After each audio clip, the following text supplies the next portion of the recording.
Tanah merah itu masih basah, namun hatiku sudah kering kerontang. Tidak ada lagi air mata yang tersisa. Hanya ada kehampaan yang begitu luas, gelap, dan menyakitkan.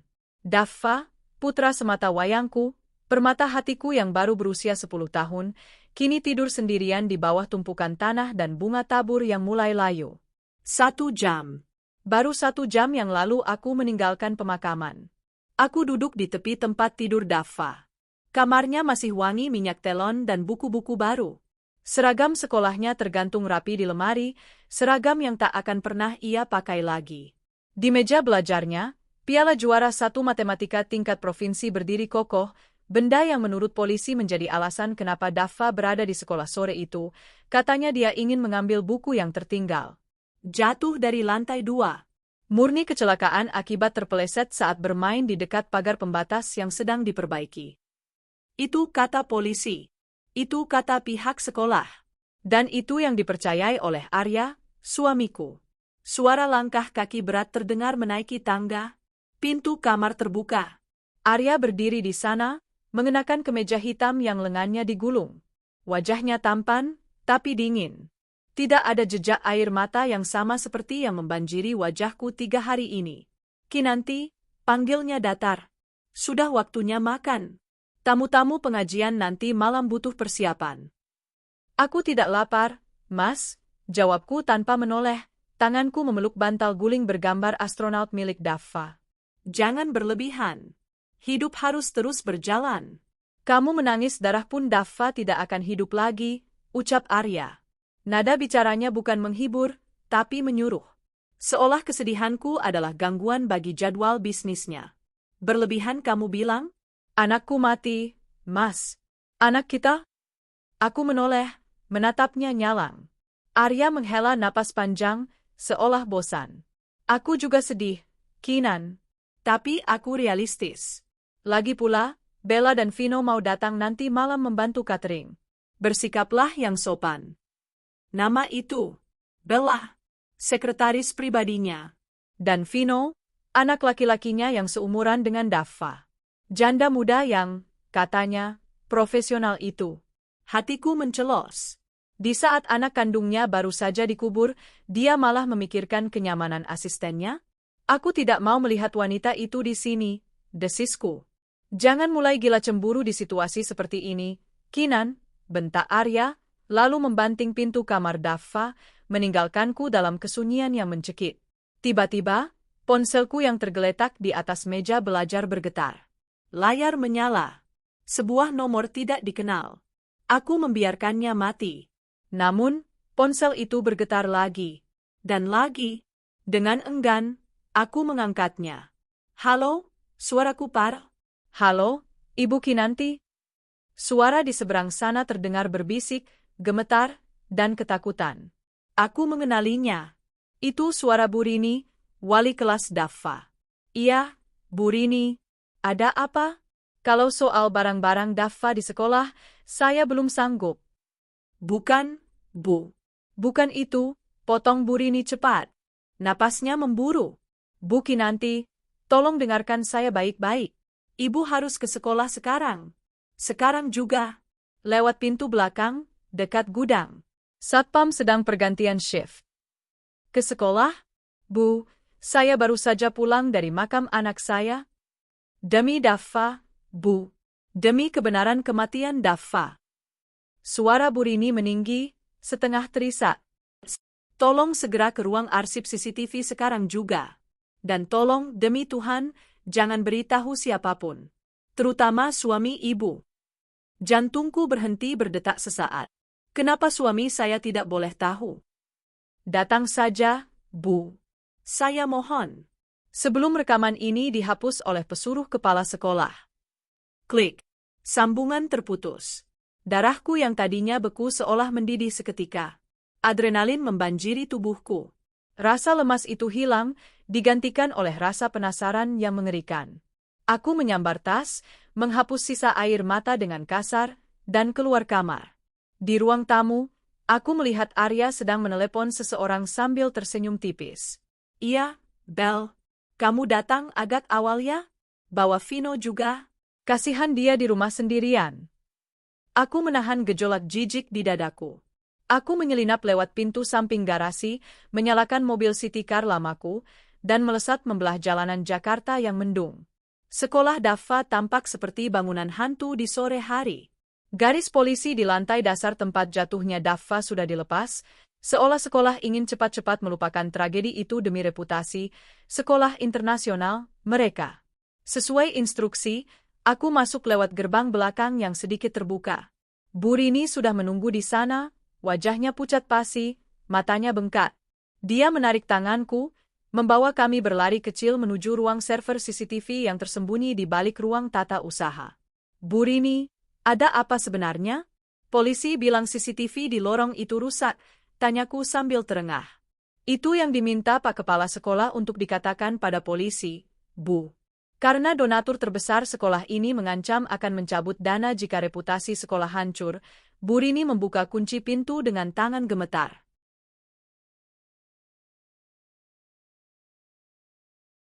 Kami masuk ke ruangan dingin penuh monitor. Bu Rini mengetikkan password, lalu memutar sebuah file bertanggal hari kejadian. Siapkan hati ibu, bisiknya. Layar monitor menampilkan lorong lantai 2. Jam menunjukkan pukul 15.10. Sekolah sudah sepi. Aku melihat Daffa. Anakku.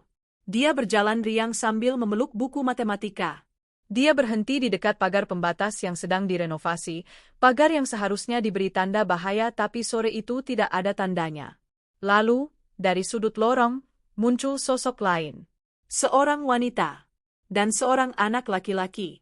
Aku menutup mulutku menahan jeritan. Itu Bella. Dan anaknya, Vino. Di layar, terlihat Bella mencegat Daffa. Mereka tampak berbicara.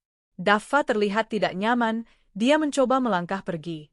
Tapi Vino, anak itu, mendorong bahu Daffa. Daffa terhuyung tapi masih bisa seimbang. Lalu Bella maju. Wajah cantiknya terlihat bengis di layar hitam putih itu. Dia menunjuk-nunjuk wajah Daffa, lalu merampas buku matematika Daffa dan melemparnya ke arah lubang pagar yang menganga. Daffa panik. Itu buku kesayangannya. Dia berlari ke tepi pagar untuk melihat bukunya. Saat itulah, Tuhan, cabut nyawaku sekarang juga. Di layar itu, aku melihat dengan jelas. Bella menoleh ke kanan dan kiri memastikan situasi sepi. Lalu, dengan satu gerakan cepat dan kuat, dia mendorong punggung kecil Daffa. Bukan terpeleset. Bukan kecelakaan. Daffa didorong.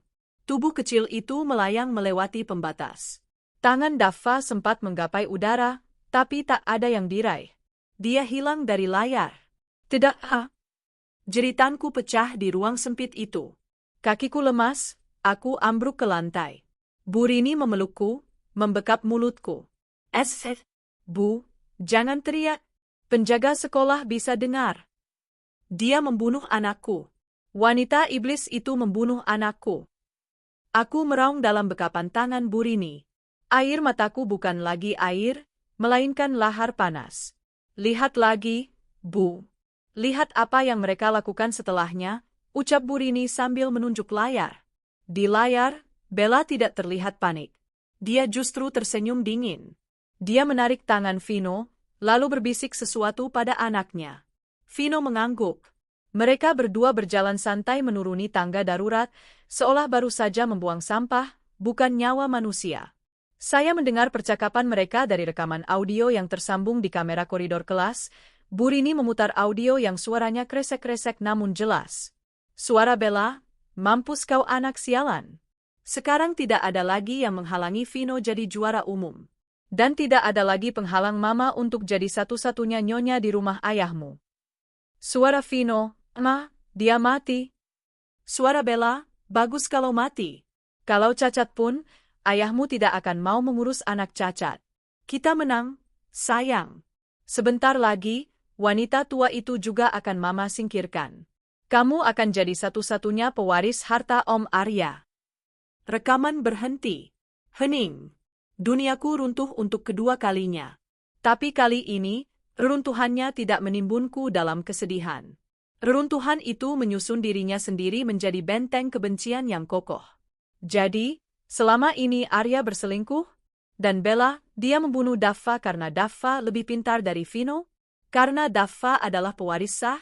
Dan dia berencana membunuhku juga? Buki nanti, Burini menyerahkan sebuah flash disk kecil. Saya sudah menyalinnya. Aslinya akan dihapus otomatis oleh sistem dalam 1 jam lagi karena pemeliharaan. Saya tidak bisa lapor polisi, Bu. Suami ibu, Pak Arya, dia salah satu donatur yang menekan kepala sekolah untuk menutup kasus ini sebagai kecelakaan murni. Saya takut dipecat, saya butuh pekerjaan ini untuk ibu saya yang sakit. Aku menggenggam flash disk itu erat-erat. Ujungnya yang tajam menusuk telapak tanganku, tapi rasa sakit itu membuatku sadar. Terima kasih, Bu Rini. Suaraku berubah. Tidak ada lagi getar tangis. Dingin, datar, mati. Ibu mau ke kantor polisi sekarang? Aku menatap layar yang kini gelap. Bayangan wajah Daffa yang ketakutan saat didorong terpatri di otakku. Kalau aku lapor polisi sekarang, Bella mungkin akan dipenjara. Tapi Arya? Suamiku yang kaya raya itu pasti akan menyewa pengacara terbaik untuk meringankan hukuman gundiknya. Atau lebih parah, Arya akan menggunakan uangnya untuk memutarbalikkan fakta, mengatakan CCTV itu rekayasa. Tidak. Penjara terlalu mewah untuk Bella. Kematian terlalu cepat untuk Arya. Mereka harus merasakan neraka di dunia. Mereka harus merasakan kehilangan, rasa sakit, kehinaan, dan kehancuran perlahan-lahan. Seperti Daffa yang jatuh dari lantai 2, mereka harus jatuh dari puncak kehidupan mereka. Tidak, jawabku pelan. Aku berdiri, merapikan rambutku yang berantakan. Saya tidak akan ke polisi. Belum. Aku menatap Burini tajam. Burini tidak pernah bertemu saya hari ini. Burini tidak pernah memberikan flash disk ini. Burini mengangguk takut. Aku berjalan keluar dari sekolah itu.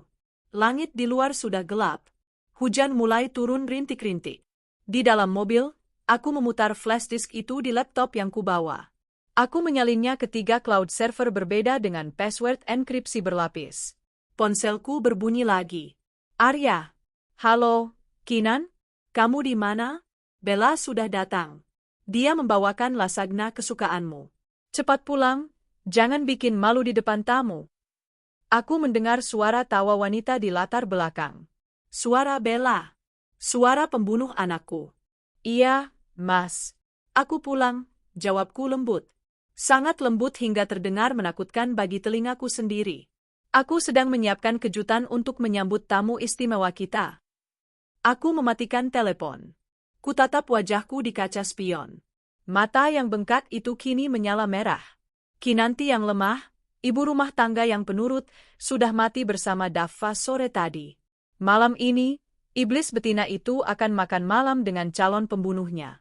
Dan suamiku, dia akan tidur di sebelah musuh terbesarnya. Aku menginjak gas. Rencana balas dendam telah dimulai. Mobilku meluncur pelan memasuki halaman rumah mewah yang selama ini kuanggap surga, namun ternyata hanyalah neraka berbalut marmer. Lampu-lampu kristal di ruang tamu sudah menyala terang, memancarkan kemewahan yang kontras dengan kegelapan di hatiku.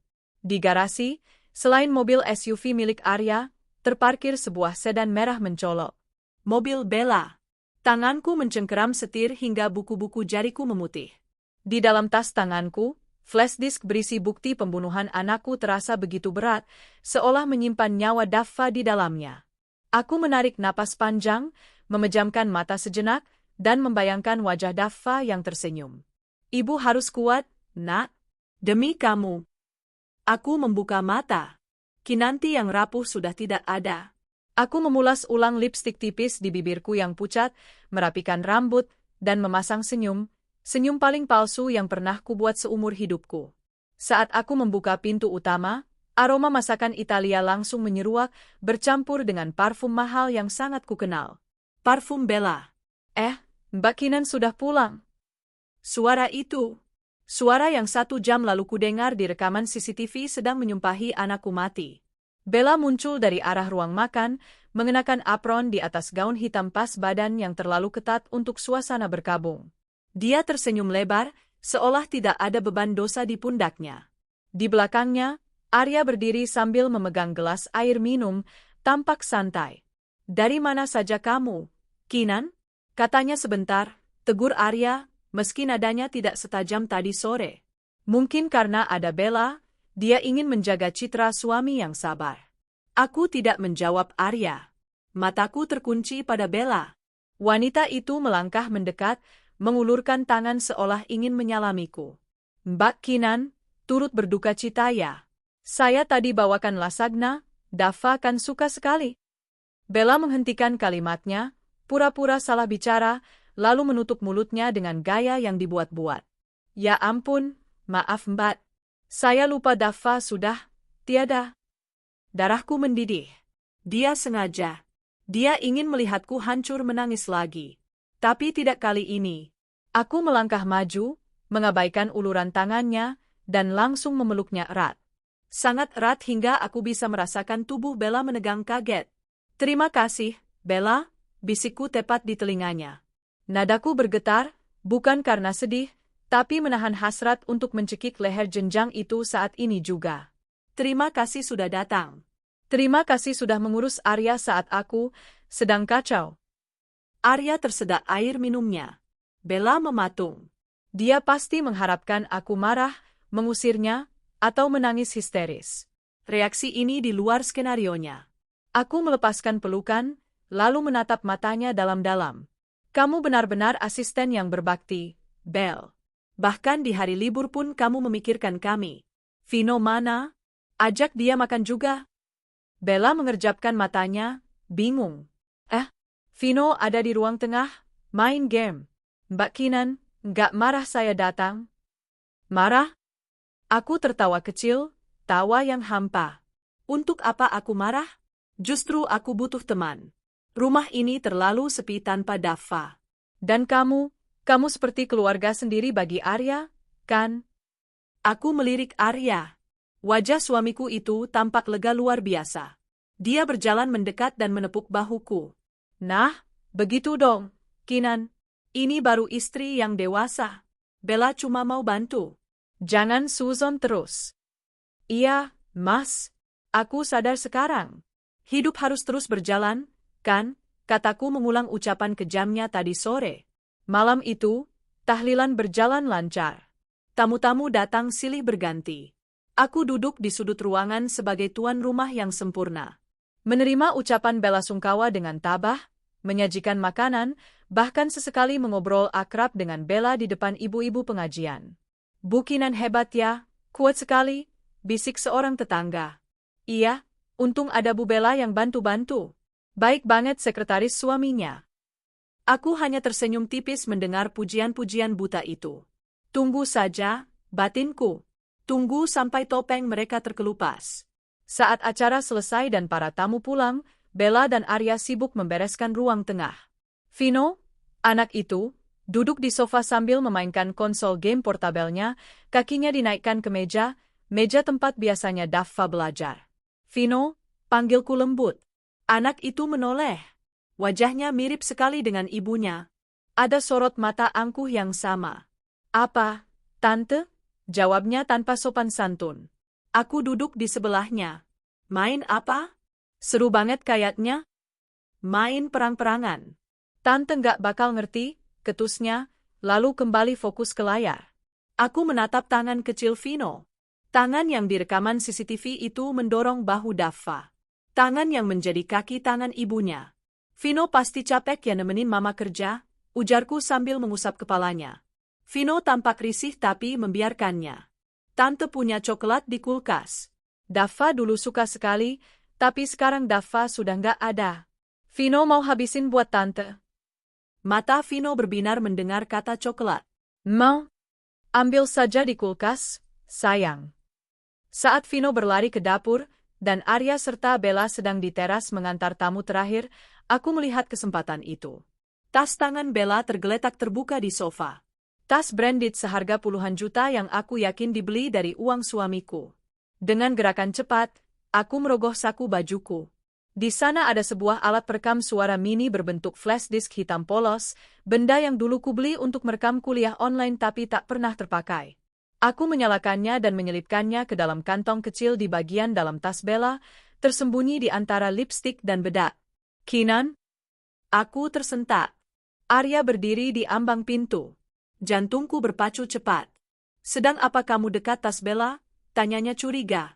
Aku menegakkan tubuh, mengambil tisu dari meja di dekat tas itu. Cuma ambil tisu, Mas. Tadi ketumpahan air sedikit. Kenapa? Kamu takut aku ambil dompetnya? Arya mendengus. Bukan begitu. Ya sudah, Bella mau pamit. Antar ke depan. Aku berjalan ke teras. Bella sudah menggandeng Vino yang mulutnya belepotan coklat milik anakku. Mbak Kinan, kami pamit dulu ya, kata Bella dengan senyum kemenangannya. Kalau butuh apa-apa, telepon saja. Arya, Pak Arya besok ada meeting pagi, jadi biar saya yang siapkan berkasnya. Hati-hati di jalan, Bel. Jaga Vino baik-baik ya. Anak itu titipan Tuhan, kalau hilang atau celaka, sakitnya nggak akan sembuh, ucapku penuh arti. Senyum Bella sedikit goyah, tapi dia mengangguk cepat dan masuk ke mobilnya. Begitu mobil merah itu menghilang di balik gerbang, aku masuk ke kamar, meninggalkan Arya yang langsung sibuk dengan ponselnya di ruang kerja. Aku mengunci pintu kamar mandi, menyalakan keran air agar suaranya menyamarkan segalanya, dan membuka laptopku. Aku belum bisa mendengar hasil rekaman di tas Bella sekarang, karena alat itu harus diambil kembali untuk diunduh datanya. Tapi, aku punya akses lain. Dulu, Arya pernah memintaku menginstal aplikasi pelacak di ponselnya dengan alasan keamanan jika ponsel hilang. Dia pikir aku bodoh dan tidak tahu passwordnya. Dia tidak tahu, sebulan lalu aku melihatnya mengetikkan password email utamanya saat dia mabuk ringan sepulang pesta kantor. Aku membuka laptop, masuk ke akun cloud milik Arya. Jari-jariku gemetar. Folder, dokumen pribadi. Kosong. Folder, pekerjaan. Isinya wajar. Aku mencoba masuk ke emailnya. Folder trash atau sampah. Biasanya orang merasa aman setelah menghapus email, padahal di server, email itu belum benar-benar hilang selama 30 hari. Dan di sanalah aku menemukannya. Sebuah email konfirmasi dari notaris. Subjek, akta nikah Sirio perjanjian apartemen penthouse Kuningan. Tanganku membekap mulutku sendiri. Lampiran itu kubuka. Sebuah foto dokumen pernikahan siri antara Arya Wiguna dan Isabella Putri, tertanggal 2 tahun yang lalu. 2 tahun. Selama 2 tahun ini aku tidur dengan seorang pengkhianat. Tapi yang lebih menyakitkan adalah lampiran kedua. Bukti transfer pembelian 1 unit penthouse di kawasan Kuningan atas nama Isabella. Nominalnya, 3,5 miliar rupiah. Sumber dana, pencairan deposito berjangka Bank X, rekening pendidikan anak. Air mataku tumpah lagi, tapi kali ini karena amarah yang memuncak. Itu uang masa depan Daffa. Uang yang kami kumpulkan sejak Daffa lahir. Arya selalu bilang uang itu, dikunci, untuk kuliah Daffa di luar negeri nanti. Ternyata, dia mencairkannya demi membelikan istana untuk pelacurnya. Bangsat kalian berdua, desisku di antara deru air keran. Kalian membunuh anakku demi harta ini? Kalian pikir kalian bisa hidup tenang di atas darah Daffa? Aku menghapus jejak login, menutup laptop, dan menatap cermin. Wajah di cermin itu bukan lagi Kinanti yang lembut. Itu adalah wajah seorang ibu yang siap membakar dunia. Malam itu, aku tidak bisa tidur. Aku turun ke dapur, mengambil buku matematika Daffa yang lain, buku bekas latihan soal. Aku juga mengambil sebotol pewarna makanan merah tua dari lemari bahan kue. Di garasi yang gelap, hanya diterangi lampu senter ponsel, aku mulai bekerja. Aku menumpahkan pewarna merah itu ke atas buku matematika, membiarkannya merembes, menciptakan efek seperti darah segar yang mengering. Aku merobek sedikit sampulnya, membuatnya persis seperti buku yang dilempar Bella di rekaman CCTV. Aku membungkus buku itu dengan kotak kado cantik berwarna hitam. Tanpa kartu ucapan. Tanpa nama pengirim. Besok pagi, aku akan memesan ojek online dari nomor samaran untuk mengantarkan paket ini ke alamat penthouse Kuningan yang baru saja kutemukan di email Arya. Ini baru permulaan, Bella. Selamat datang di neraka ciptaanku. Pagi itu, meja makan terasa hening. Arya sedang menyesap kopinya sambil membaca berita saham di tablet, sementara aku mengoleskan selai stroberi ke roti tawar, gerakan yang kulakukan dengan mekanis. Namun, di dalam kepalaku, aku sedang menghitung mundur. Paket itu seharusnya sudah sampai. DRT. Ponsel Arya yang diletakkan di samping cangkir kopi bergetar hebat. Nama, Bella Office, muncul di layar. Aku melirik sekilas, lalu pura-pura sibuk memotong roti. Arya mengangkat telepon itu dengan santai, namun detik berikutnya, wajahnya berubah drastis. Matanya melebar, dan cangkir kopi yang dipegangnya nyaris tergelincir dari tangan. Apa? Tenang, Belle. Tenang dulu. Kamu bicara yang jelas, seru Arya, suaranya naik 1 oktav. Dia melirikku sebentar, lalu bangkit dari kursi dan menjauh ke arah kolam renang di belakang rumah. Aku tersenyum kecil. Roti di tanganku terasa lebih nikmat dari biasanya. Aku bisa membayangkan apa yang terjadi di penthouse mewah itu. Bella, dengan gaun tidur sutranya, membuka kotak hitam elegan itu, mengharapkan hadiah perhiasan, namun menemukan buku matematika berlumuran darah. Buku yang sama persis dengan yang ia lempar sesaat sebelum membunuh Daffa. 5 menit kemudian, Arya kembali dengan wajah pucat dan napas memburu. Kinan, aku harus ke kantor sekarang. Ada keadaan darurat. Klien penting ngamuk, ucapnya berbohong. Aku menatapnya dengan wajah polos. Loh, sarapannya belum habis, Mas. Klien sepagi ini? Iya, ini urusan miliaran. Kamu di rumah saja ya, istirahat, katanya sambil menyambar kunci mobil, bahkan lupa memakai jasnya. Hati-hati, Mas, ucapku lembut. Semoga masalahnya cepat selesai. Begitu suara mesin mobil Arya menjauh, aku segera bersiap. Hari ini aku punya agenda sendiri. Sasaran pertamaku adalah masa depan yang mereka banggakan, Vino. Sekolah Daffa, yang kini menjadi sekolah Vino, tampak ramai. Aku memarkirkan mobilku di area tamu. Hatiku berdesir nyeri melihat lapangan basket tempat Daffa biasa bermain, tapi ku tepis rasa itu. Aku berjalan menuju ruang guru, membawa sebuah tas jinjing berisi beberapa kotak bento karakter yang lucu. Bu Kinanti, sapa Bu Rini, wali kelas Daffa, saat melihatku. Dia tampak gugup, mungkin takut aku akan membocorkan rahasia CCTV. Pagi, Bu Rini, sapaku ramah. Saya datang mau mengambil sisa buku-buku Daffa yang tertinggal di loker. Sekalian, saya bawa sedikit makanan untuk teman-teman sekelas Daffa. Saya ingin mereka mendoakan Daffa. Mata Bu Rini berkaca-kaca. Ibu baik sekali. Tentu, silakan, Bu. Aku membagikan bento itu ke anak-anak kelas. Mereka menyambutku dengan canggung, tapi makanan enak selalu bisa mencairkan suasana. Mataku mencari sosok itu. Vino. Dia duduk di bangku paling belakang, kakinya dinaikkan ke kursi di depannya, sibuk dengan ponsel mahal keluaran terbaru. Dia tidak terlihat sedih sedikitpun atas kematian teman sekelasnya. Aku menghampirinya. Vino, sapaku. Anak itu mendongak. Apa? Tante bawakan ini khusus buat kamu. Aku menyodorkan kotak bento yang berbeda. Lebih besar, dengan lauk yang lebih banyak. Kata papamu, kamu akan menggantikan Daffa di Olimpiade Matematika Nasional minggu depan. Ya. Vino menyeringai sombong. Iya dong. Si Daffa kan udah mati, jadi aku yang paling pinter sekarang. Mama bilang aku bakal menang. Kalimat itu seperti bensin yang disiramkan ke api dendamku. Tapi aku tersenyum makin lebar. Bagus sekali. Tante dukung kamu, Vino. Ini tante bawakan bekal spesial. Dulu Daffa selalu makan ini sebelum lomba, makanya dia selalu juara 1. Ini resep rahasia keluarga tante supaya otak encer dan fokus. Mata Vino berbinar tamak. Ambisinya untuk mengalahkan bayang-bayang Daffa begitu besar. Beneran bikin pinter? Tentu saja. Habiskan ya, biar lombanya lancar, ucapku sambil mengusap kepalanya, menahan rasa jijik. Vino langsung menyambar kotak itu dan membukanya. Dia melahap isinya dengan rakus. Dia tidak tahu, di dalam saus teriyaki yang lezat itu, aku sudah mencampurkan ramuan herbal dosis tinggi. Bukan racun mematikan, aku tidak sebodoh Bella. Itu hanya campuran akar valerian dan ekstrak daun senna. Efeknya? Kantuk yang luar biasa hebat dan gangguan pencernaan yang akan menyerang perlahan tapi pasti, merusak konsentrasinya selama masa persiapan intensif minggu ini. Makasih, Tante, ucapnya dengan mulut penuh.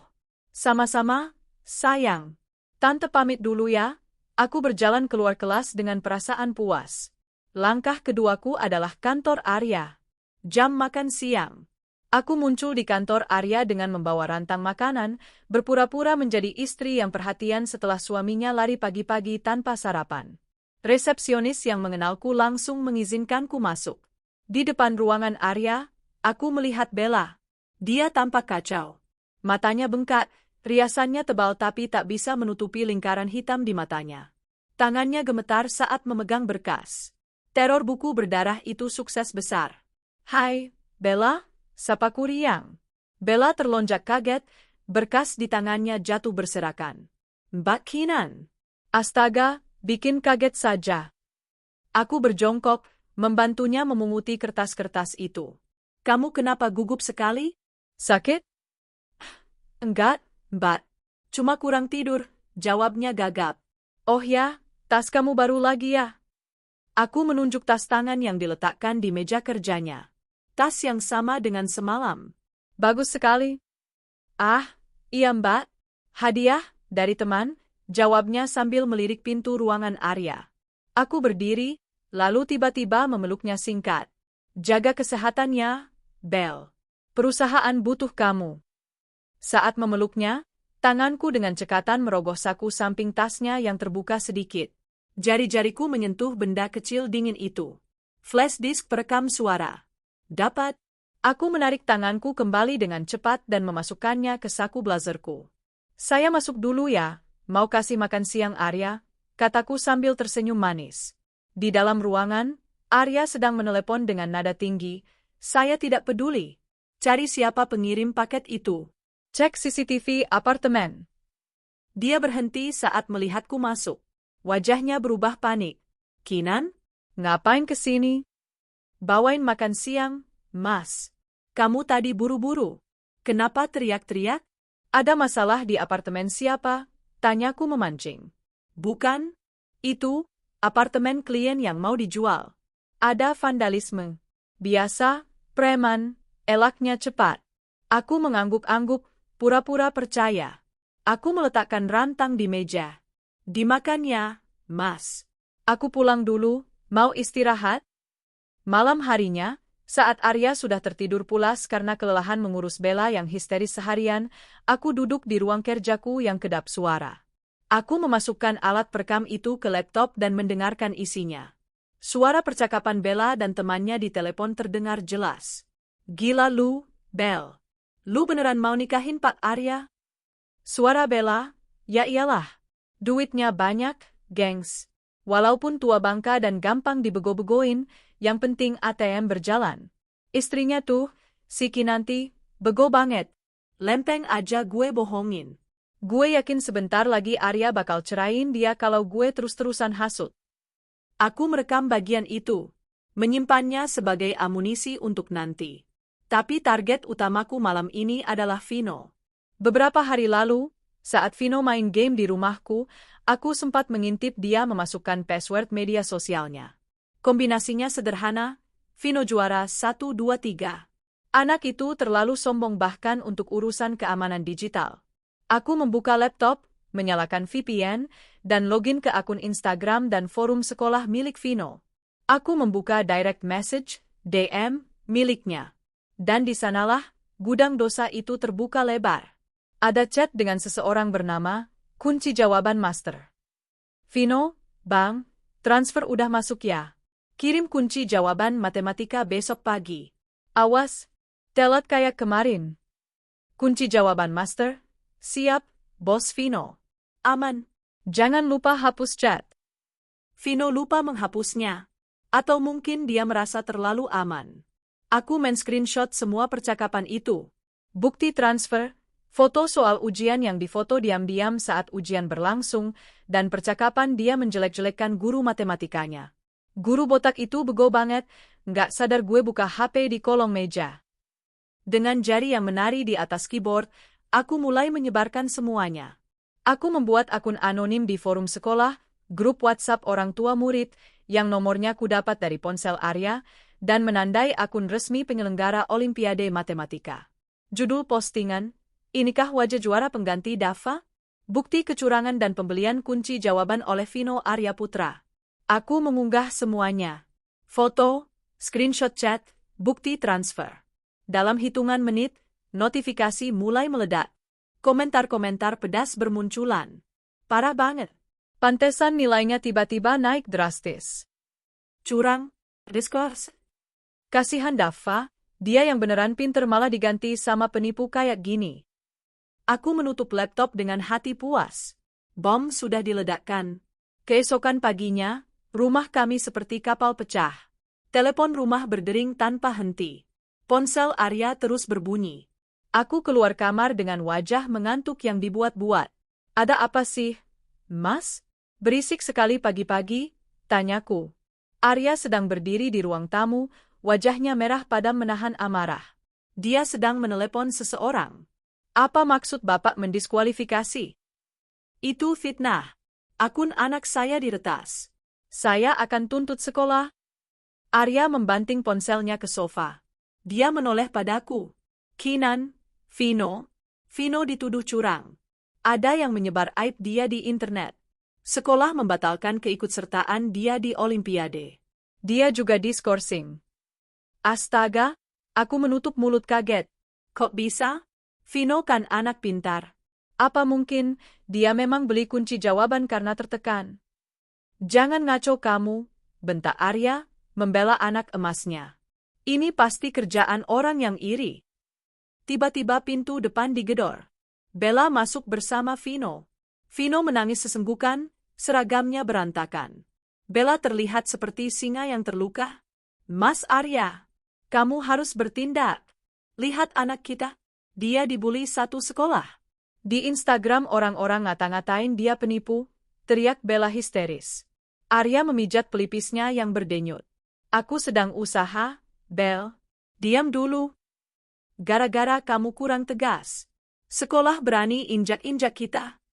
Bella terus menyudutkan Arya. Arya meledak. Kamu yang gak becus didik anak. Kalau dia memang gak beli kunci jawaban, kenapa ada bukti chat dan transfer dari rekening kamu? Hah? Aku cek mutasi rekening kamu, ada transfer ke nomor itu. Bella terdiam, wajahnya pucat. Dia lupa, uang jajan Vino berasal dari rekeningnya. Jadi benar? Arya menatap Bella tak percaya. Kamu membiarkan dia curang? Kamu tahu betapa malunya aku? Nama Wiguna hancur gara-gara anak manja ini. Arya menunjuk Vino yang kini makin kencang menangis. Mulai sekarang, fasilitas Vino dicabut. Nggak ada game, nggak ada uang jajan. Kamu bikin malu papa. Bella menatap Arya dengan tatapan terluka, lalu beralih menatapku. Aku berdiri di sudut ruangan, menatap drama keluarga hancur itu dengan wajah prihatin, namun mataku tersenyum dingin padanya. Satu pion sudah tumbang, Bella. Sekarang giliran rajanya. Aku mendekati Bella, memegang bahunya. Sabar ya, Bel. Mungkin ini teguran. Vino harus belajar jujur. Kasihan Dava dulu belajar siang malam. Bella menepis tanganku kasar. Jangan sebut nama anak mati itu. Bella, bentak Arya. Jaga mulutmu depan istriku. Kinanti cuma mau menasehati. Bella ternganga. Untuk pertama kalinya, Arya membelaku di depan gundiknya. Bibit perpecahan sudah mulai tumbuh subur, disiram oleh rasa malu dan kegagalan. Aku mundur selangkah, membiarkan mereka saling menyalahkan di ruang tamu yang mewah itu. Kehancuran citra, keluarga bahagia dan berprestasi, yang mereka bangun di atas mayat anakku, kini mulai retak. Dan aku baru saja mulai memukul palunya. Seminggu setelah skandal kecurangan Vino meledak, suasana di rumah berubah menjadi sedingin kamar mayat. Vino dikurung di kamar, tidak mau sekolah karena malu dibully. Bella jarang datang ke rumah, sibuk mengurus psikolog untuk Vino, dan mungkin juga mengurus egonya yang terluka parah. Sementara itu, Arya, suamiku yang angkuh itu kini seperti singa yang kehilangan taring. Dia sering pulang larut malam dengan wajah kusut. Reputasi, ayah dari anak jenius yang dia banggakan di depan kolega bisnisnya hancur. Saham perusahaannya memang tidak jatuh drastis, tapi kepercayaan publik padanya mulai goyah. Orang-orang berbisik bahwa jika dia tidak bisa mengurus moral anaknya, bagaimana dia bisa mengurus uang investor? Malam itu, jam dinding menunjukkan pukul 2 pagi. Arya masih duduk di ruang kerjanya, ditemani kepulan asap rokok yang tebal. Aku mengetuk pintu pelan sambil membawa secangkir teh jahe. "Mas, belum tidur?" tanyaku lembut. Arya mendongak. Matanya merah. "Pusing, Kinan. Tender proyek jalan tol Sumatera sedang dibuka minggu depan. Nilainya 200 miliar. Tapi, gara-gara kasus Vino, beberapa investor mundur. Mereka bilang citraku sedang buruk." Aku meletakkan teh di meja, lalu memijat bahunya yang kaku. "Kasihan kamu, Mas. Kerja keras sendiri, sementara yang lain cuma bikin masalah." Arya menghela napas, menikmati pijatanku. "Iya, Bella itu, sudahlah. Dia malah minta uang terus buat bayar pengacara sekolah. Pusing aku." "Mas," aku berbisik di telinganya. "Aku memang nggak ngerti bisnis besar. Tapi dulu aku kan sarjana akuntansi. Kalau kamu butuh bantuan merapikan laporan keuangan atau mengecek data-data kecil supaya kamu bisa fokus lobi investor, aku mau bantu. Gratis. Daripada kamu bayar auditor luar yang belum tentu bisa dipercaya." Arya terdiam sejenak. Dia menatapku. Di matanya, dia melihat istri bodoh dan penurut yang mencintainya tanpa syarat. Dia tidak melihat Nemesis yang sedang memegang pisau di belakang punggung. "Boleh juga," katanya akhirnya. "Tolong kamu cek laporan pengeluaran operasional 3 bulan terakhir. Ada yang nggak balance.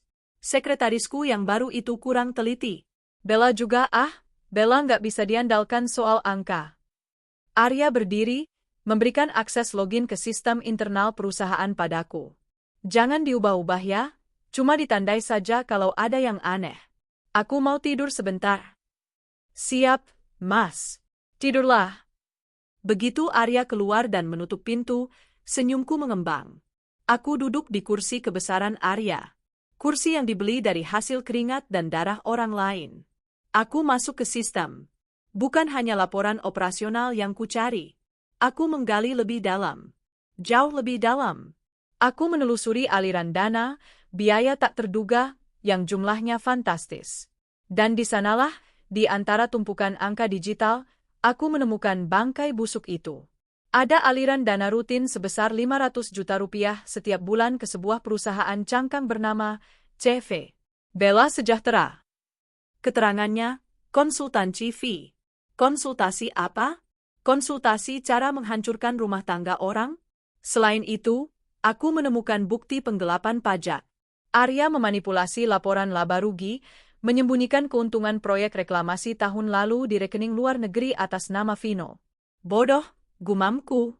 Kamu meninggalkan jejak digital di mana-mana karena merasa terlalu berkuasa. Aku menyalin semua data itu. Tapi, aku belum akan melaporkannya ke kantor pajak. Itu terlalu mudah. Aku ingin dia merasakan sakitnya kehilangan harapan, sama seperti saat aku melihat peti mati Daffa diturunkan. Mataku tertuju pada sebuah folder bernama Proposal Tender Sumatera, Final, Rahasia. Ini dia.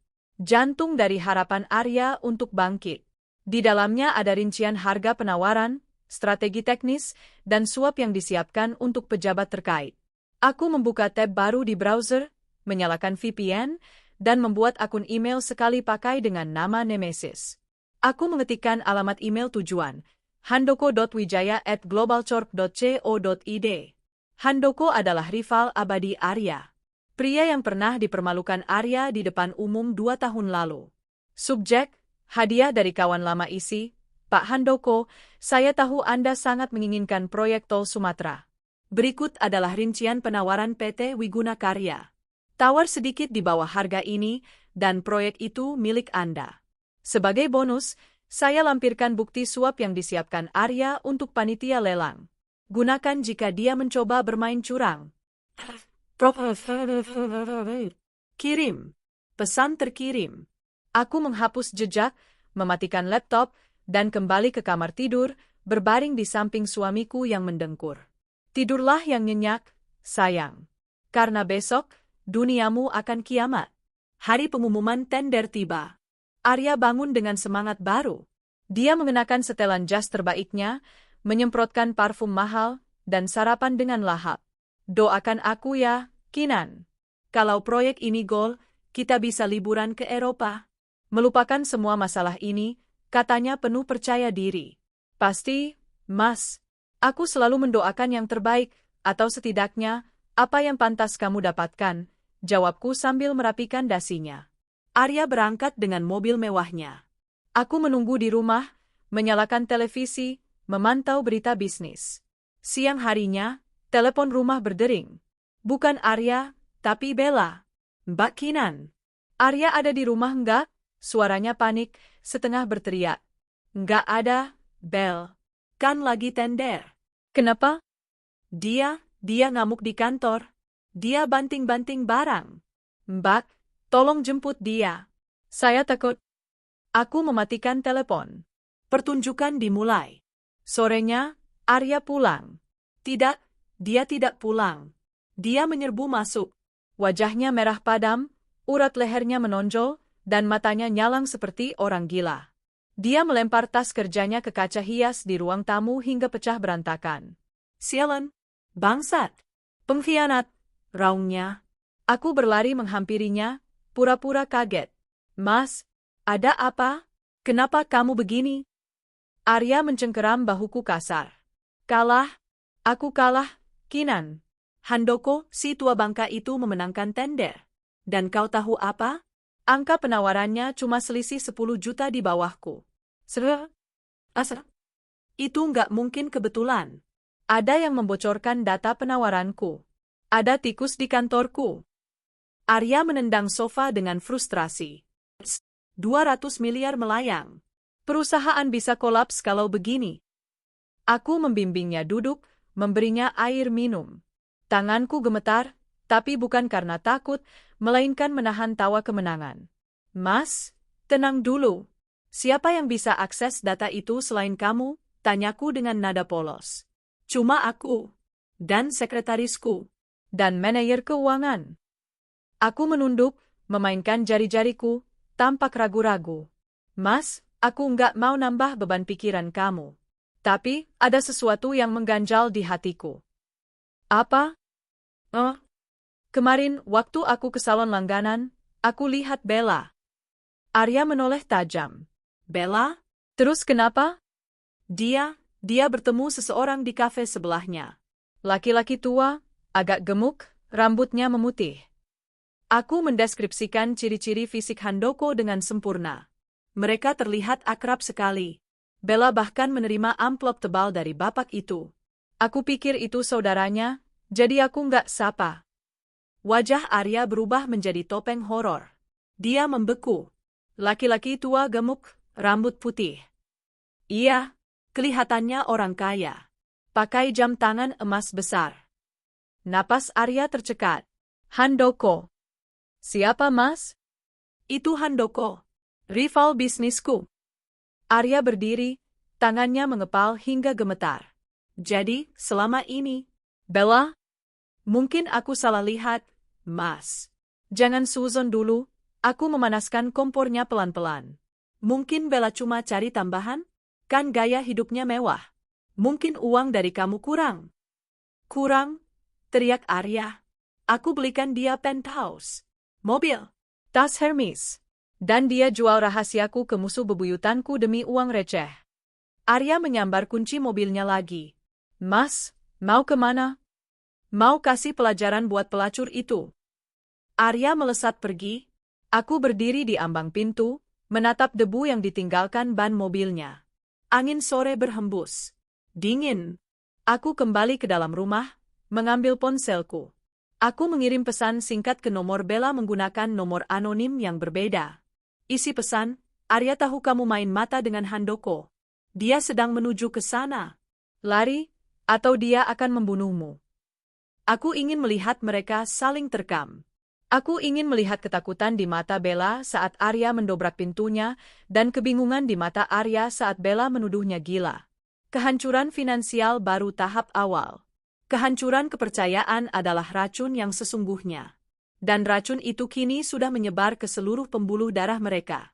Bunyi debaman pintu penthouse itu terdengar seperti ledakan bom. Bella, yang sedang duduk di sofa ruang tamu dengan tubuh gemetar setelah membaca pesan terorku, terlonjak kaget. Wajahnya yang sudah pucat menjadi seputih kertas saat melihat Arya berdiri di sana. Rambut Arya berantakan, dasinya miring, dan ada kilat kegilaan di matanya yang belum pernah dilihat Bella sebelumnya. "Mas Arya?" Suara Bella mencicit. "Ada apa?"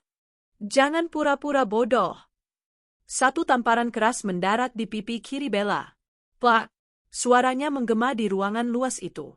Bella terpelanting jatuh ke karpet bulu domba impor yang mahal itu, memegangi pipinya yang memerah. "Mas, sakit. Kamu gila ya?" jerit Bella. "Aku salah apa?" Arya melangkah maju, mencengkeram rahang Bella, memaksanya menatap mata Arya. "Salah apa? Kamu tanya salah apa? Berapa Handoko bayar kamu, hah?" "Berapa? Handoko?" Bella terbelalak bingung. Kebingungan yang tulus, tapi di mata Arya yang sudah buta karena hasutan, itu terlihat seperti akting murahan. "Aku nggak kenal Handoko." "Siapa dia?" "Boh!" Arya melempar tubuh Bella kembali ke lantai. Dia mulai mengamuk.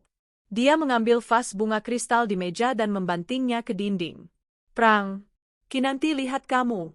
Istriku yang polos itu lihat kamu ketemuan sama Handoko di kafe." "Terima amplop tebal," teriak Arya, napasnya memburu. "Pantas selama ini kamu foya-foya. Pantas kamu nggak peduli perusahaan rugi.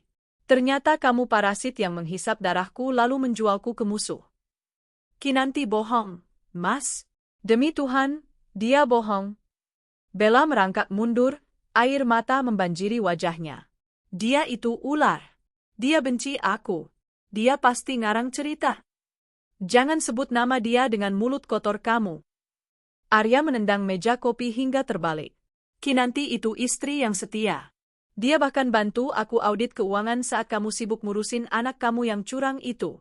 Dia menemukan bukti kamu terima 500 juta tiap bulan dari perusahaan cangkang. Itu uang suap dari Handoko kan?" Bella menggeleng kuat-kuat. "Itu uang yang kamu kasih sendiri buat operasional butikku, Mas. Kamu lupa?" Arya terdiam sejenak, tapi logikanya sudah mati. Rasa sakit akibat kekalahan tender dan rasa malu akibat skandal Vino telah mengubahnya menjadi monster. Dia butuh seseorang untuk disalahkan, dan Bella adalah target yang sempurna. Mulai hari ini, suara Arya merendah, terdengar lebih menakutkan. "Semua fasilitas kamu aku bekukan. Kartu kredit, rekening, mobil. Jangan harap kamu dapat 1 sen pun dari aku lagi." "Mas, Bella memohon, memeluk kaki Arya. "Vino butuh psikolog, cicilan apartemen ini." "Peduli setan." Arya menendang kaki Bella agar lepas. "Bersyukur aku nggak bunuh kamu malam ini. Kalau kamu berani hubungi Handoko lagi, aku pastikan kamu dan anak harammu itu lenyap dari muka bumi." Arya berbalik dan membanting pintu keluar, meninggalkan Bella yang menangis histeris di tengah pecahan kaca. Malam itu, Arya tidak pulang. Dia tidur di hotel, mabuk-mabukan. "Aku membiarkannya. Aku tidak perlu mengejarnya. Biarkan dia hancur sendiri dalam kesepian." 2 hari kemudian, aku menjalankan tahap kedua dari rencana bab ini. Bella sekarang sedang berada di titik terendahnya. Uangnya diputus, suaminya, atau setidaknya sumber uangnya, membencinya, dan dia merasa terancam. Manusia yang sedang terdesak dan kesepian adalah mangsa yang paling mudah. Aku tahu jadwal Bella.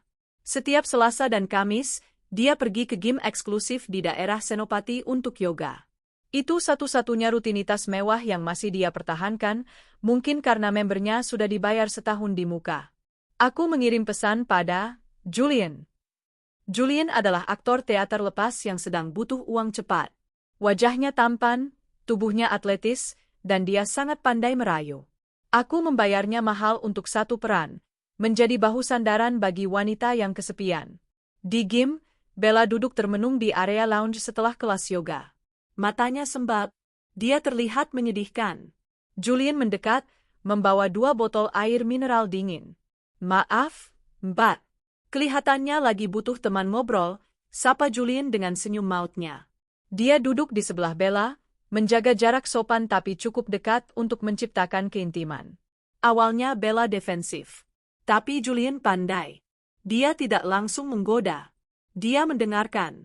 Dia bertanya, berat ya hari ini, dan kalimat sederhana itu meruntuhkan pertahanan Bella. Bella mulai curhat, sedikit demi sedikit, tentang pasangannya yang kasar, tentang fitnah orang. Julian mendengarkan dengan tatapan penuh empati, sesekali menyentuh tangan Bella untuk menenangkan. Cowok kasar itu nggak pantas buat wanita secantik kamu, bisik Julian sambil menggenggam tangan Bella. Bella, yang haus akan validasi dan kasih sayang setelah dihajar Arya, luluh. Dia membiarkan Julian memeluknya. Dia bahkan tertawa kecil saat Julian melontarkan lelucon. Klik, klik, klik. Dari balik pot tanaman hias besar di sudut ruangan, lensa kamera menangkap semuanya. Pelukan itu. Senyum Bella. Tangan Julian di bahu Bella. Sudut pengambilannya sempurna, membuat mereka terlihat seperti pasangan kekasih yang sedang bermesraan. Sore harinya, aku mencetak foto-foto itu. Resolusinya tajam. Aku memasukkan foto-foto itu ke dalam amplop coklat polos. Aku menunggu Arya pulang. Arya pulang dengan wajah yang lebih kusut dari sebelumnya. Lingkaran hitam di matanya makin parah. Bau alkohol menguar samar dari bajunya. Mas, sudah makan? Sapaku lembut, membawakan tas kerjanya. Arya menggeleng lemah, lalu menjatuhkan diri ke sofa. Kepalaku mau pecah, Kinan. Mas, tadi ada kurir antar ini, aku menyerahkan amplop coklat itu. Katanya urgent, dari detektif swasta. Kamu sewa detektif? Arya mengerutkan kening. Detektif? Enggak. Dia membuka amplop itu dengan malas. Detik berikutnya, matanya melebar. Dia menarik lembar demi lembar foto itu dengan tangan gemetar. Foto Bella tertawa lepas bersama Julian. Foto Julian memeluk Bella. Foto tangan mereka yang saling menggenggam. Kapan ini kapan? Desis Arya. Tadi siang, Mas. Ada tanggalnya di belakang foto, jawabku pelan. Itu, Bella? Siapa laki-laki itu? Masih muda sekali, kayak berondong. Arya meremas foto itu hingga lecet. Wajahnya merah padam, tapi kali ini bukan hanya marah, tapi juga jijik. Jadi ini kelakuan dia? Di saat aku hancur, di saat aku hampir gila mikirin tender, dia malah asyik pacaran sama gigolo. Mungkin dia cari pelarian, Mas. Kan kamu lagi susah, aku menambahkan bensin. Pelarian matamu. Arya berdiri, melempar foto-foto itu ke udara. Dia memang lonte. Dari awal dia cuma mau uangku. Begitu uangku habis, dia cari mangsa baru. Sabar, Mas. Nggak ada sabar-sabar lagi. Cukup. Arya mengambil ponselnya, menelepon pengacaranya. Halo, Pak Gunawan? Siapkan surat pengusiran. Saya mau Bella keluar dari apartemen Kuningan hari ini juga. Iya, saya pemilik sahnya. Sertifikat itu cuma atas nama pinjaman. Usir dia. Kalau dia nolak, panggil polisi. Arya mematikan telepon, napasnya memburu. Dia menatapku, lalu tiba-tiba memelukku erat.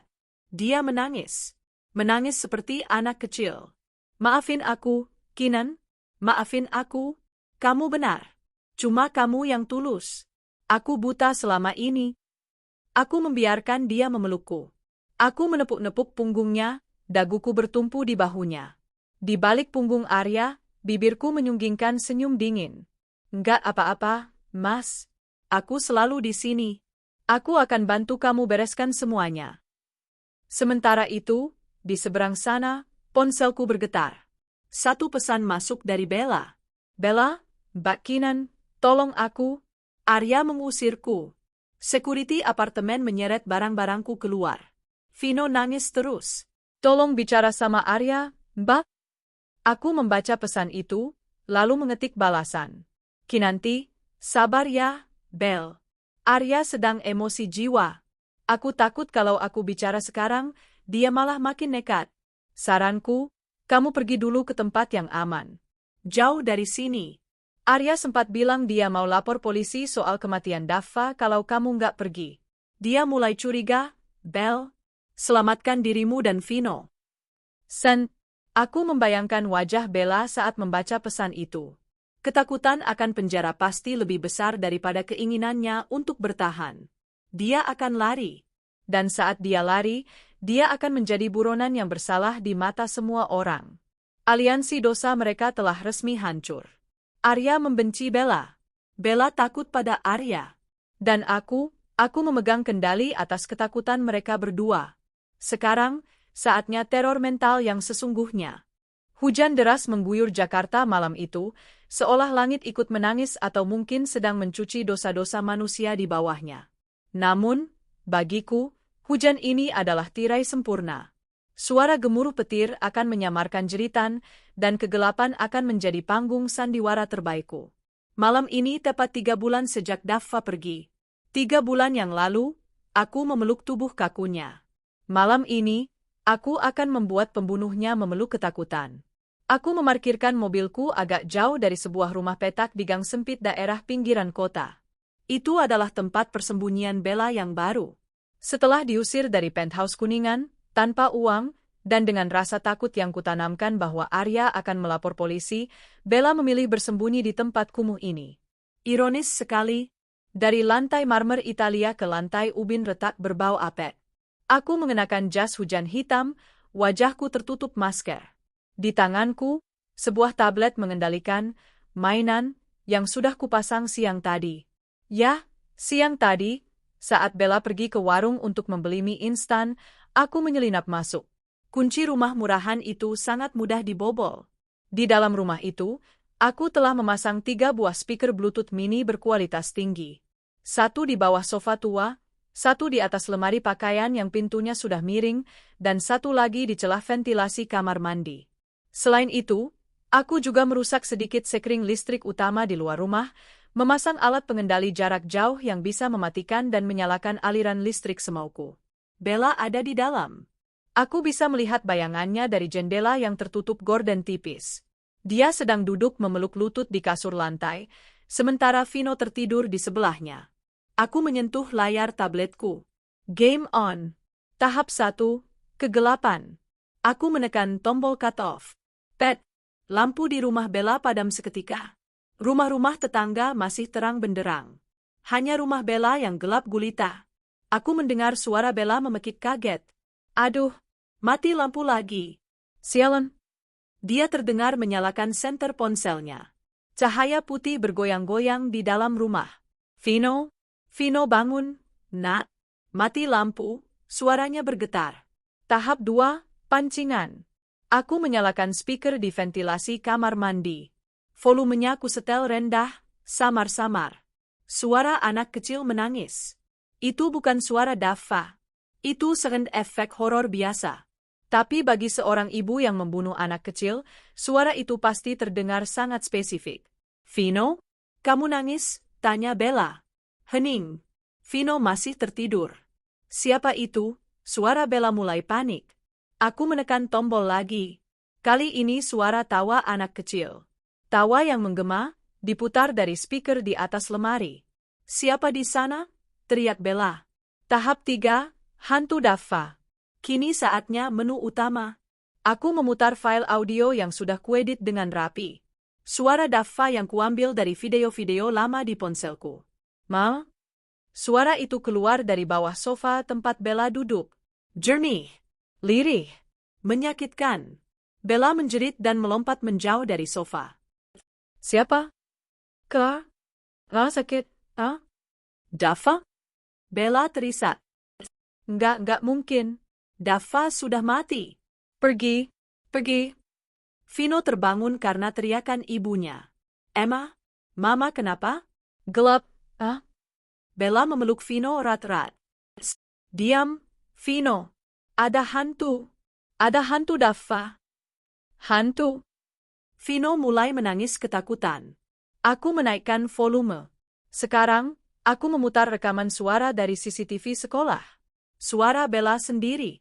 Mampus kau anak sialan. Suara itu menggema di ruangan sempit itu, berulang-ulang seperti mantra kutukan. Mampus kau anak sialan. Mampus kau anak sialan. Tidak. Berhenti. Diam. Bella menutup telinganya, menjerit histeris. Dia melempar bantal, guling, apa saja ke arah sumber suara. Ampun, Daffa. Ampun. Jangan ganggu tante. Itu demi Vino. Demi Vino. Pengakuan. Dia mengaku di depan anaknya sendiri yang sedang ketakutan setengah mati. Ah? Mama bunuh Daffa? Tanya Vino di sela tangisnya. Bella tidak menjawab, dia hanya meraung. Pergi. Pergi. Tahap 4, Klimaks.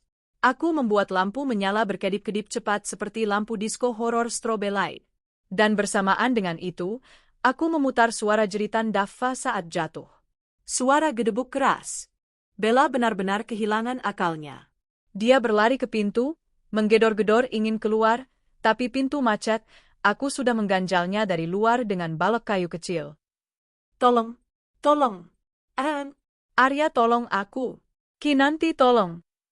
Tetangga mulai berdatangan karena keributan itu. Mereka menggedor pintu dari luar. Bu Bella? Ada apa, Bu? Buka pintunya.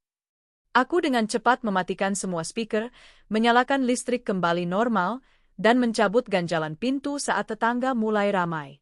Aku mundur ke kegelapan, mengamati dari jauh. Pintu terbuka.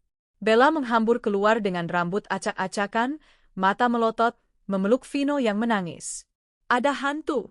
Daffa di dalam.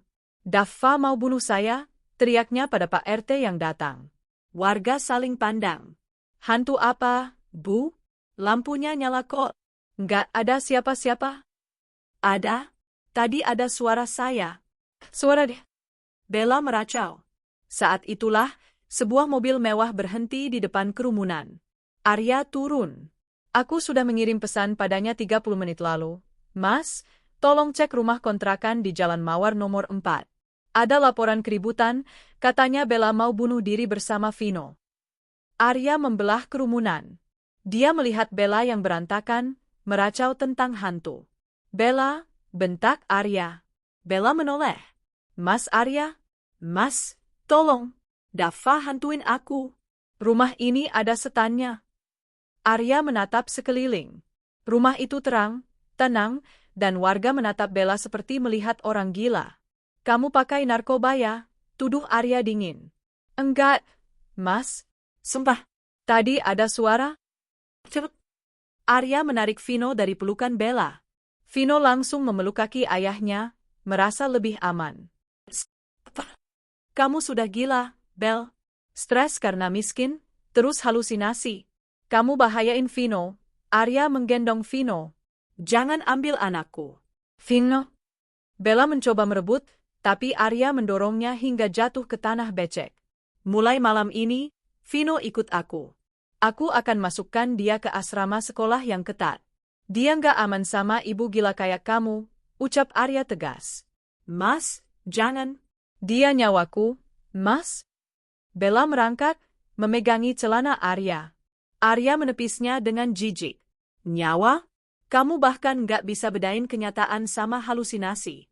Urus dirimu sendiri. Kalau kamu bikin ribut lagi, aku masukkan kamu ke rumah sakit jiwa. Arya masuk ke mobil membawa Vino. Mobil melaju pergi, meninggalkan Bella yang meraung-raung sendirian di tengah hujan dan tatapan iba sekaligus takut para tetangga. Aku tersenyum di balik maskerku. Satu persatu hal yang paling mereka cintai telah kurenggut. Arya kehilangan uang dan harga dirinya. Bella kehilangan kemewahan dan sekarang, anaknya. Vino kehilangan kasih sayang dan masa depannya. Selamat ulang bulan, Daffa, bisikku pelan. Kado untukmu sudah sampai. Aku menyalakan mesin mobil dan pergi dari sana, meninggalkan Bella yang masih berteriak-teriak memanggil nama anaknya di kegelapan malam.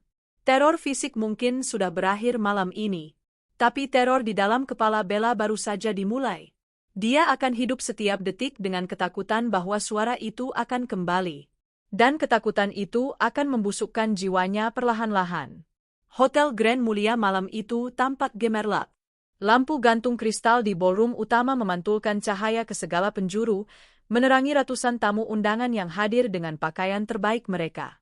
Ini adalah malam besar. Malam peluncuran, Yayasan Daffa Pelita Hati, sebuah yayasan amal yang aku dirikan untuk membantu anak-anak korban kekerasan. Tentu saja, Semua biaya pesta mewah ini ditanggung oleh sisa-sisa terakhir kekayaan Arya. Aku berdiri di depan cermin ruang rias VIP, mematut diri. Gaun hitam sutra yang kukenakan membalut tubuhku dengan anggun, namun juga menyiratkan duka yang elegan. Di leherku melingkar kalung berlian sederhana, satu-satunya perhiasan yang tidak kujual untuk membiayai rencana balas dendam ini. Bu Kinanti, tamu-tamu VIP sudah mulai datang. Pak Menteri juga sudah hadir. Asisten acara mengetuk pintu. Terima kasih. Saya akan segera keluar, jawabku tenang. Aku menarik napas panjang. Malam ini adalah panggung terakhir sebelum tirai ditutup. Arya masuk ke ruangan.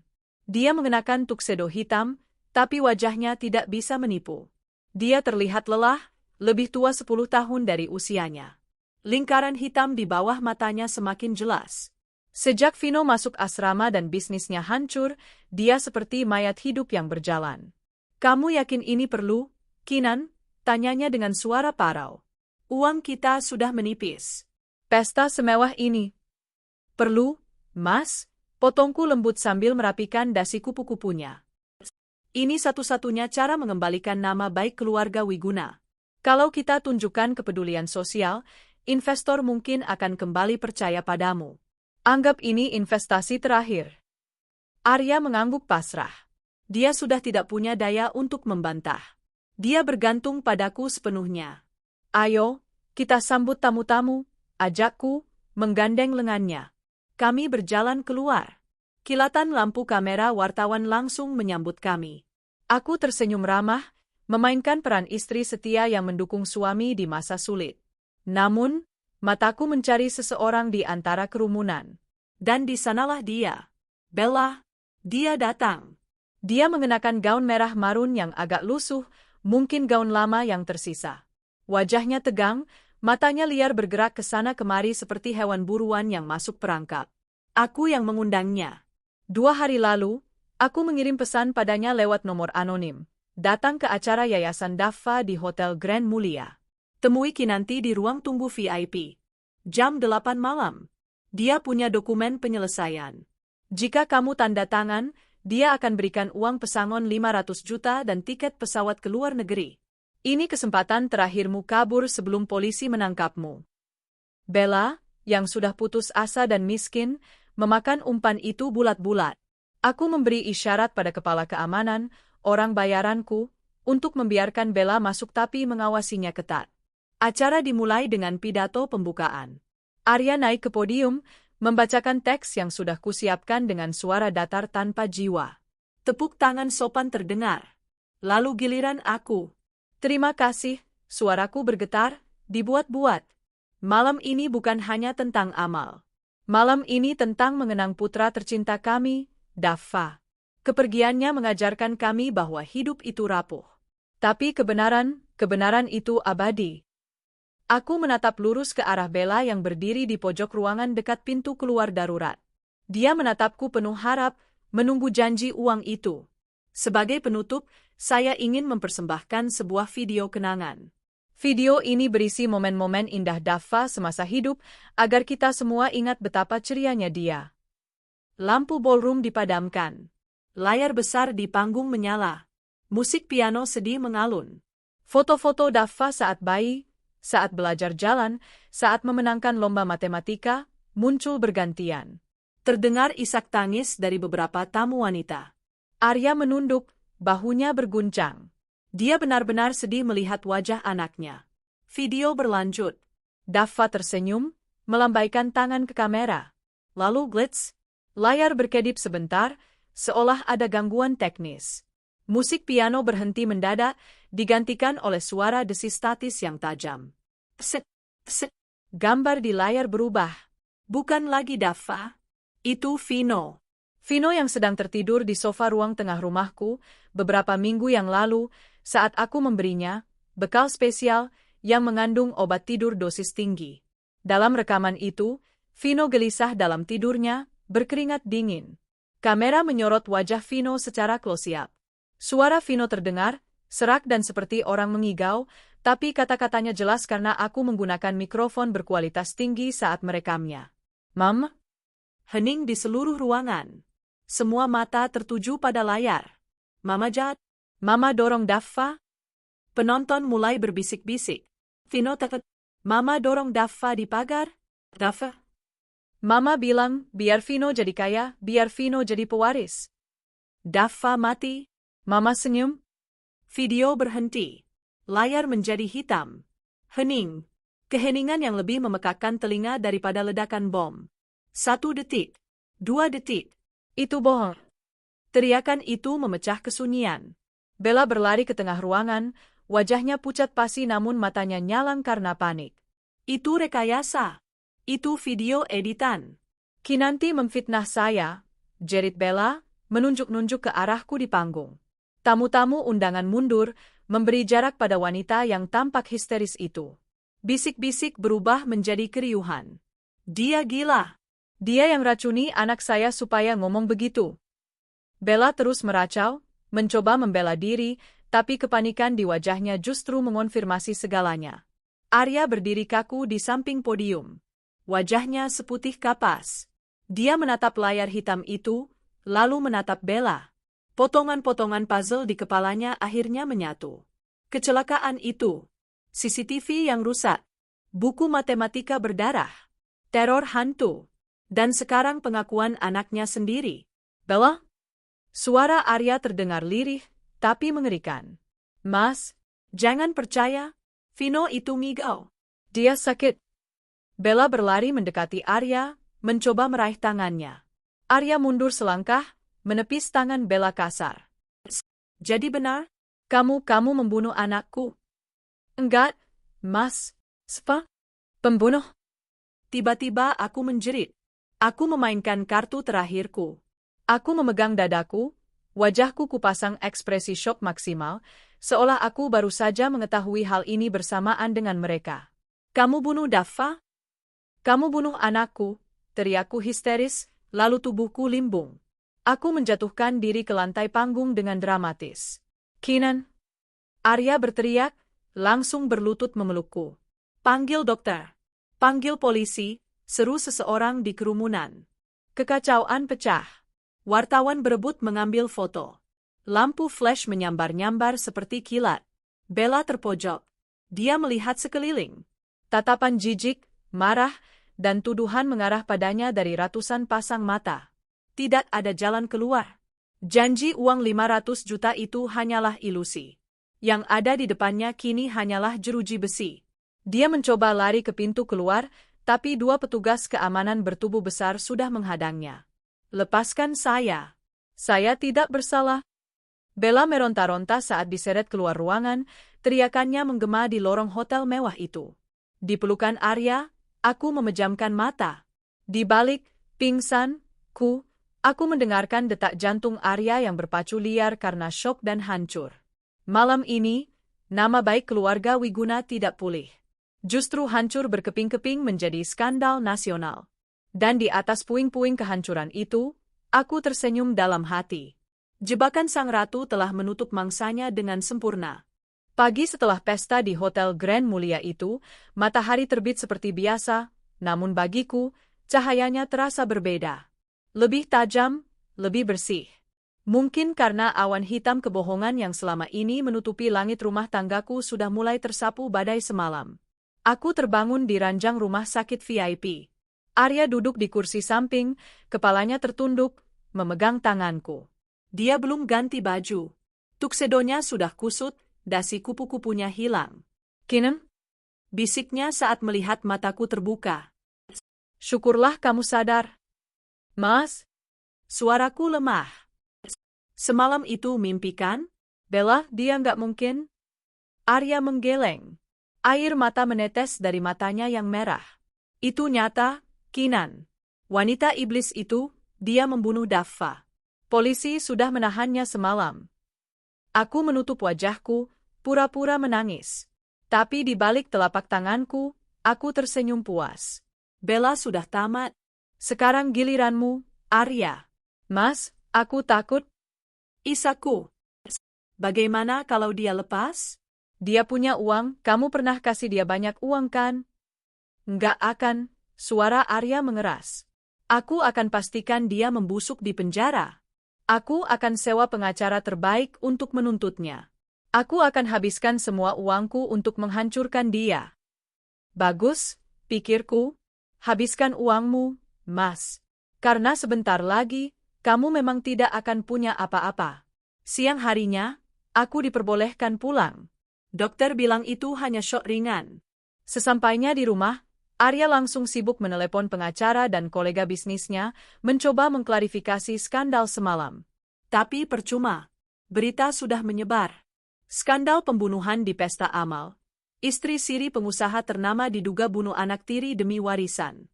Itu headline di semua media online. Nama Arya Wiguna hancur lebur. Investor menarik diri. Saham perusahaannya anjlok ke titik terendah. Namun, Arya masih punya satu rencana cadangan. Rencana pengecut.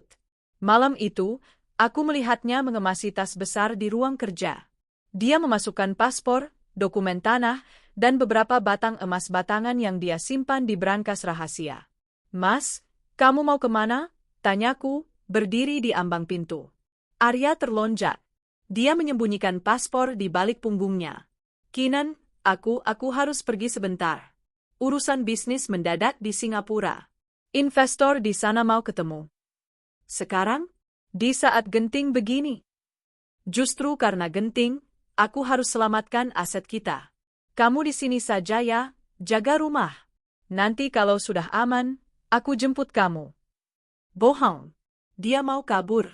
Dia mau lari dari tanggung jawab dan meninggalkan aku sendirian menghadapi kehancuran ini. Oh, begitu, jawabku tenang. Hati-hati, Mas.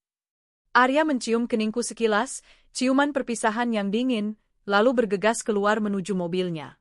Begitu mobilnya hilang dari pandangan, aku mengambil ponselku. Aku mengirim pesan singkat pada Pak Gunawan, pengacara keluarga yang sebenarnya sudah lama muak dengan kelakuan Arya dan diam-diam membantuku sejak aku perlihatkan bukti CCTV itu padanya seminggu lalu. Kinanti, target bergerak menuju bandara. Lakukan sekarang. Pak Gunawan, siap, Bu Kinan. Otoritas pajak dan kepolisian sudah saya informasikan soal indikasi pelarian. Arya memacu mobilnya dengan kecepatan tinggi menuju Bandara Soekarno-Hatta. Jantungnya berdegup kencang. Di kepalanya hanya ada satu tujuan, kabur. Dia akan memulai hidup baru di luar negeri dengan sisa aset yang dia bawa. Bella biarlah membusuk di penjara.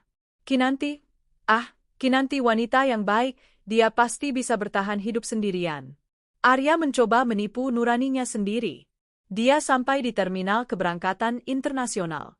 Dia berjalan cepat menuju counter check-in. Saat dia menyerahkan paspornya, petugas check-in menatap layar komputer dengan kening berkerut. Maaf, Pak Arya Wiguna. Iya, cepat sedikit.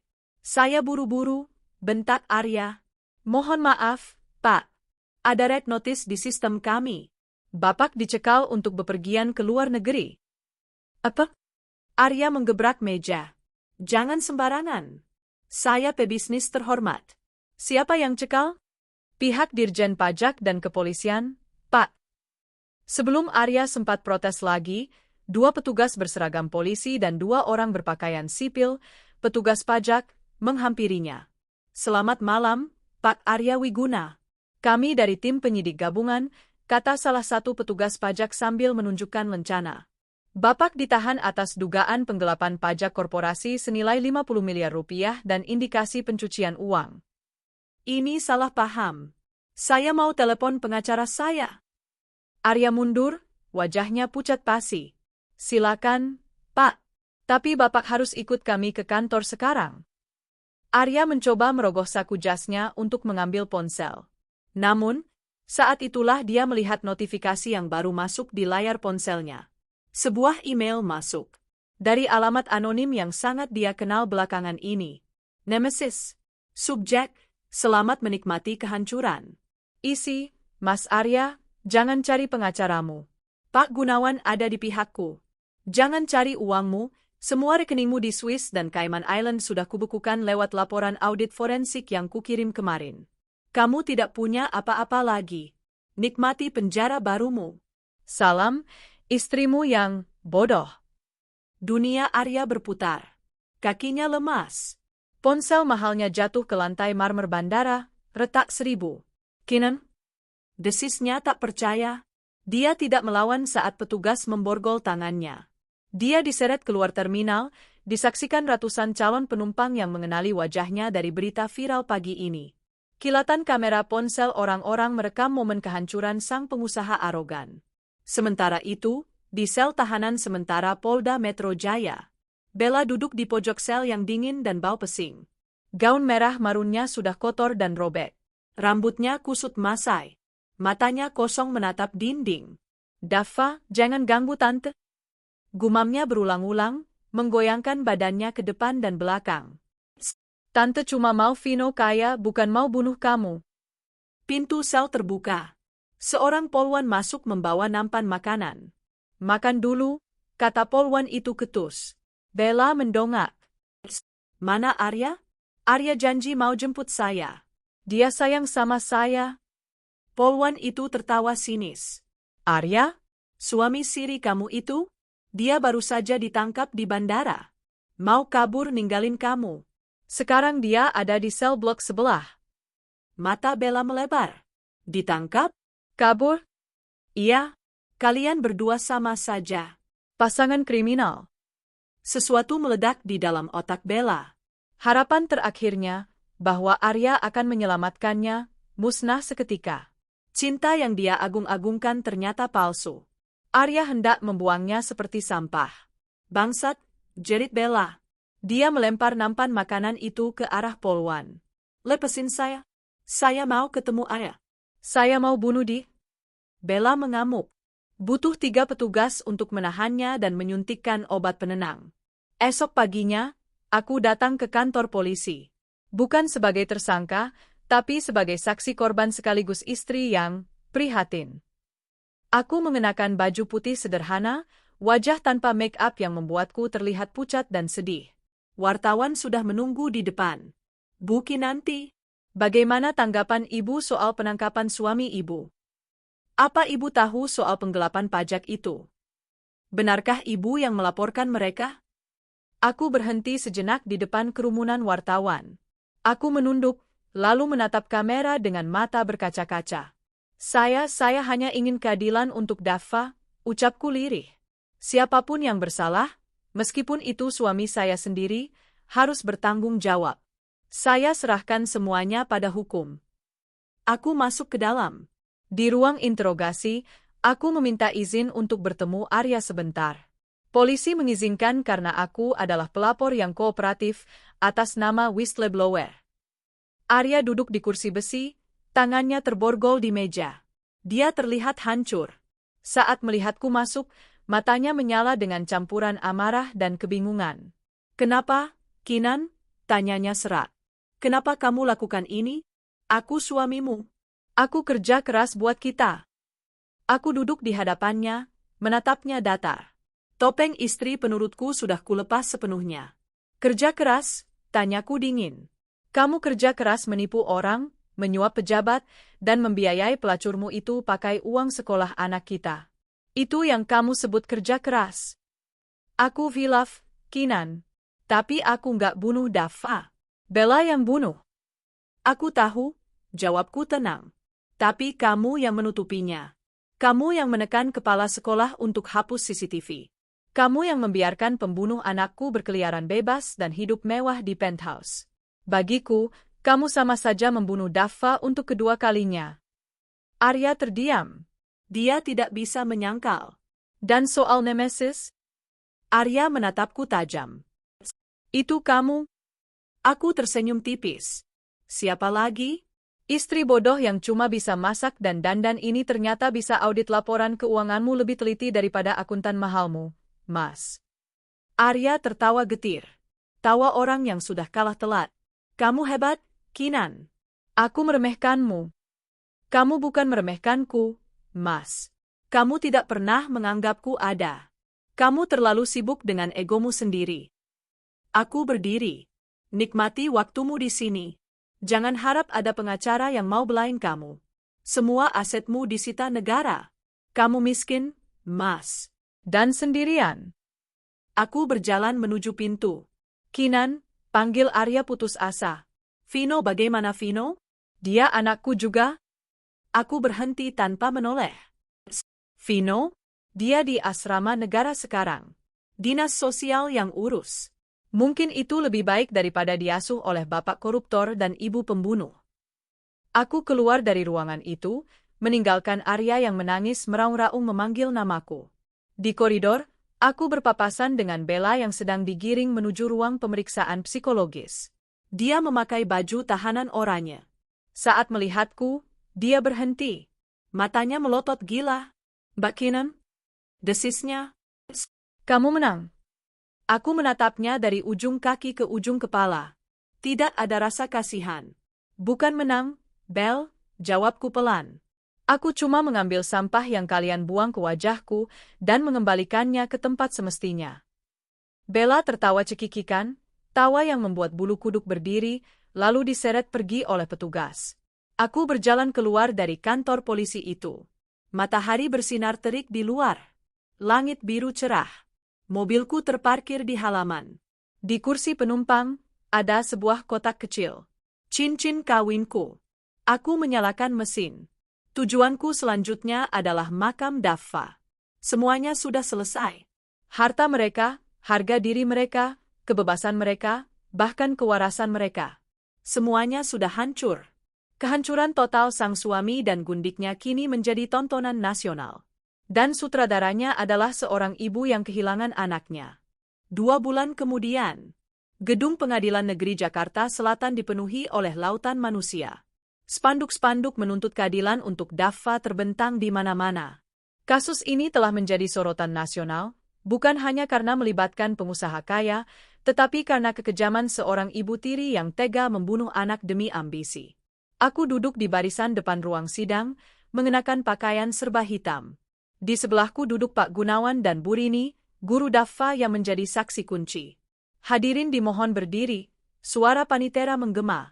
Majelis hakim memasuki ruangan. Suasana seketika hening, namun ketegangan terasa begitu pekat di udara. Di kursi terdakwa, Bella dan Arya duduk terpisah. Penampilan mereka sangat kontras dengan kehidupan mewah mereka dulu. Arya tampak kurus kering, rambutnya yang dulu selalu rapi kini memutih dan berantakan. Bella, dia terlihat lebih buruk. Tatapannya kosong, sesekali dia tersenyum sendiri atau menggumamkan sesuatu. Pengacara publik yang ditunjuk negara untuk membela mereka tampak pasrah. Hari ini adalah hari pembacaan vonis. Hakim ketua, seorang pria parubaya dengan wibawa yang tegas, mulai membacakan putusan setebal ratusan halaman itu. Dia menguraikan kembali fakta-fakta persidangan yang mengerikan. Bagaimana rekaman CCTV, yang akhirnya kuserahkan ke polisi melalui Bu Rini, memperlihatkan dengan jelas detik-detik Bella mendorong Daffa. Bagaimana hasil ekshumasi makam Daffa membuktikan adanya retakan di tulang rusuk belakang akibat dorongan kuat sebelum jatuh, mematahkan alibi, terpeleset.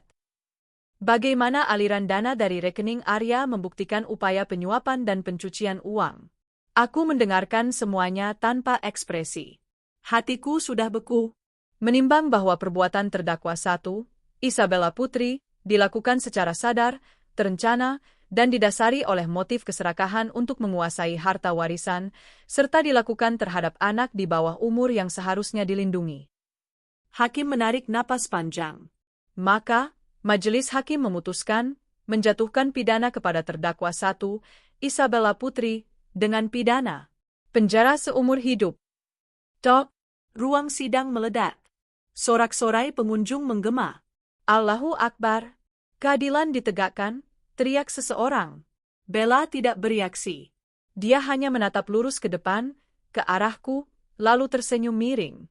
Senyum yang menyiratkan bahwa jiwanya sudah lama mati sebelum vonis ini dibacakan. Selanjutnya, terhadap terdakwa 2, Arya Wiguna. Lanjut hakim. Arya menunduk, tubuhnya gemetar. Terbukti secara sah dan meyakinkan melakukan tindak pidana korupsi, pencucian uang, dan perintangan penyidikan, obstruction of justice, dalam kasus pembunuhan berencana. Menjatuhkan pidana penjara selama 20 tahun dan denda 10 miliar rupiah subsidiar 1 tahun kurungan. Tok, tok, tok. Arya ambruk dari kursinya. Dia menangis, meraung memanggil ibunya. Pemandangan yang menyedihkan bagi seorang pria yang dulu merasa bisa membeli dunia. Aku berdiri perlahan. Tidak ada sorak kemenangan dari bibirku. Hanya ada rasa lega yang mengalir perlahan, seperti beban bertonton yang diangkat dari pundakku. Aku berjalan keluar ruang sidang, membelah kerumunan wartawan tanpa sepatah kata pun. Tugasku di sini sudah selesai. 1 minggu setelah vonis. Aku memutuskan untuk mengunjungi mereka 1 kali terakhir. Sebuah penutup yang kubutuhkan untuk benar-benar melangkah pergi. Aku mengunjungi Arya di Lapas Cipinang. Di balik kaca pembatas, Arya terlihat menyedihkan. Dia mengenakan seragam biru narapidana. Saat melihatku, dia menempelkan tangannya ke kaca. "Kinan, kamu datang," suaranya parau lewat gagang telepon intercom. "Kinan, tolong aku. Ajukan banding. Kamu masih punya simpanan kan? Bantu aku sewa pengacara handal." Aku menatapnya dengan rasa iba, tapi bukan rasa sayang. "Simpanan? Semua aset kita sudah disita negara, Mas. Rumah, mobil, tanah. Aku sekarang tinggal di rumah kontrakan kecil." Tapi kamu masih istriku, kan? Kamu nggak akan ninggalin aku di sini sendirian, kan?" Aku mengeluarkan sebuah amplop dari tasku dan menunjukkannya lewat kaca. "Ini surat gugatan cerai, Mas. Pengacaraku akan mengurusnya. Kamu tinggal tanda tangan." Mata Arya terbelalak. "Cerai? Kamu mau cerai saat aku begini? Di mana hati nuranimu, Kinan?" "Hati nuraniku mati saat kamu membiarkan pembunuh anakku tidur di rumah kita," jawabku tajam. "Kamu memilih Bella dan hartamu daripada Daffa. Sekarang kamu kehilangan semuanya. Itu adil, Mas?" Arya mulai menangis lagi, memukul-mukul kaca. "Jangan, Kinan. Aku nggak bisa hidup tanpa kamu. Aku sendirian. Kamu harus belajar sendirian, Mas. Seperti Daffa yang sendirian di liang lahat." Aku meletakkan gagang telepon dan berbalik pergi, mengabaikan teriakan Arya yang memohon-mohon. Selanjutnya, lapas wanita Pondok Bambu. Bella ditempatkan di sel isolasi khusus karena kondisi mentalnya yang tidak stabil. Aku hanya bisa melihatnya dari celah pintu besi kecil. Dia sedang duduk di lantai, menyisir rambutnya dengan jari. Dia bergumam sendiri seolah sedang berbicara dengan seseorang. "Iya, Daffa, nanti tante belikan mainannya, jangan marah sama Vino." Aku merinding. Dia benar-benar sudah gila. Ketakutan yang kutanamkan padanya malam itu telah tumbuh menjadi pohon kegilaan yang permanen. "Bella," panggilku pelan. Dia menoleh. Matanya tidak fokus. Mbak Kinan. Mau jemput Vino ya? Vino lagi sekolah. Dia juara 1 loh."